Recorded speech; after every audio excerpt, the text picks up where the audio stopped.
السلام علیکم۔ سنتی کانوں اور دیکھتی آنکھوں کو السلام علیکم ورحمۃ اللہ۔ جی، اگر آپ کبھی چائے کی پیالی ہاتھ میں لے کر یہ سوچیں کہ یہ دنیا کا کنارہ کون سا ہے، ویسے تو دنیا ہمیں گول نظر آتی ہے، لیکن خیر ہم اپنی انسانوں کی آبادی کے لحاظ سے دیکھیں تو وہ دنیا کا کنارہ ہمیں کوئی ضرور نظر آئے گا۔ تو چلیں ہم چلتے ہیں اس دنیا کے کنارے کی طرف جہاں انسانوں کی آبادی بالکل ختم ہو جاتی ہے۔ تو ہم سب سے پہلے چلتے ہیں ارجنٹینا کا شہر شوایا میں۔ یہ قدرت کا حسین ترین منظر ہے، اور یہاں پہ ویسے تو یہ وہ سمندر ہے جہاں اس کی آبادی ختم آگے اس کو یعنی بڑھنے نہیں دیتی، اور یہ دنیا کا سرد ترین علاقہ ہے۔ اور آپ کو معلوم ہے کہ دنیا کی 4 سمتیں ہیں: شمال، جنوب، مشرق، مغرب۔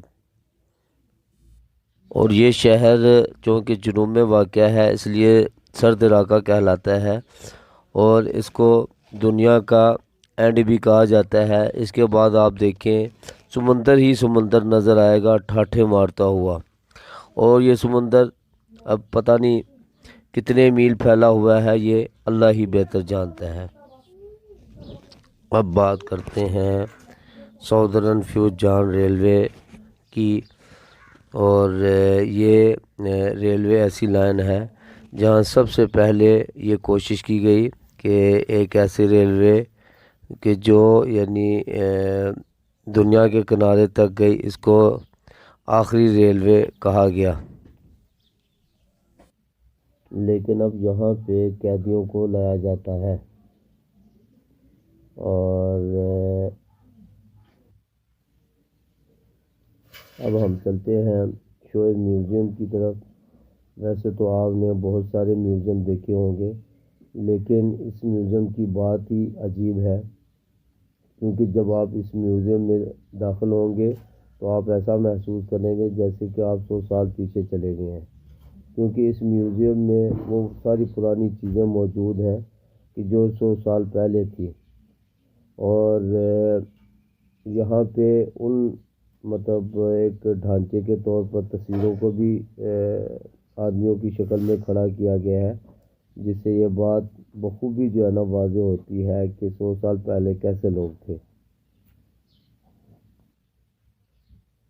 اب ہم چلتے ہیں شوایا سٹی کی طرف، اور یہ وہ شہر ہے کہ جہاں سے سمندر کا ٹھاٹھا مارتا ہوا وہی جو ہے نا سمندر شروع ہوتا ہے، جہاں پہ ایسا محسوس ہوتا ہے کہ یہ دنیا کے آخری لوگ ہی ہیں، اس سے آگے کوئی لوگ نہیں ہیں۔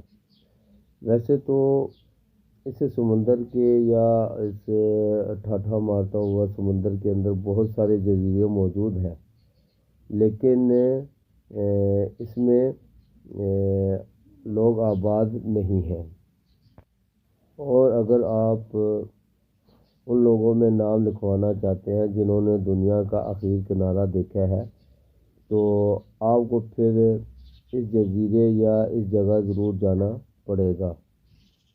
تو آئیے اب ہم اس نیوزی لینڈ یعنی جزیرے کی طرف آتے ہیں کہ کہنے کے باوجود بھی ہم یہ کہہ سکتے ہیں کہ یہ دنیا کے کنارے سے بھی آگے آ چکے ہیں، لیکن اس جزیرے کی جو خاص بات یہ ہے کہ یہاں فوٹوگرافر کے طور پر آنے والے بہت سے لوگ آتے ہیں، لیکن اپنا کام مکمل کرنے کے بعد واپس دوبارہ چلے جاتے ہیں، کیونکہ وہاں ٹھہرنا مشکل ہوتا ہے سردی کی وجہ سے۔ انتہائی سرد ہونے کی وجہ سے لوگ یہاں بہت کم ٹھہر پاتے ہیں، اور الٹے ہی پاؤں واپس چلے جاتے ہیں۔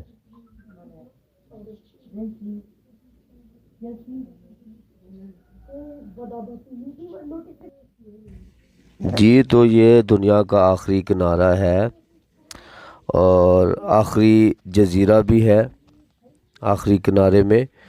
تو یہاں پہ آپ سمجھ لیں کہ شدت کی انتہا ہے، لیکن یہاں پہ اللہ پاک نے مچھلی نما جانوروں کو جو سمندر میں بھی تیرتی ہے باہر بھی آتی ہے، اللہ پاک نے ان کو یہاں پہ رزق دیے ہوئے ہے جو سوچو گمان سے بھی باہر ہے کہ اتنی سردی اور ہر وقت برف سے ڈھکے برف سے یہاں پہ ان کو جو ہے نا وہ اللہ پاک رزق دیے جا رہے ہیں اور اللہ پاک ان کو قیامت تک رزق دے گا۔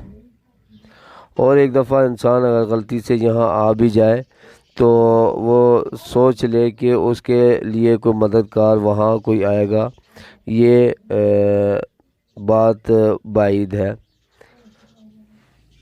اسی کے ساتھ ہی اللہ حافظ۔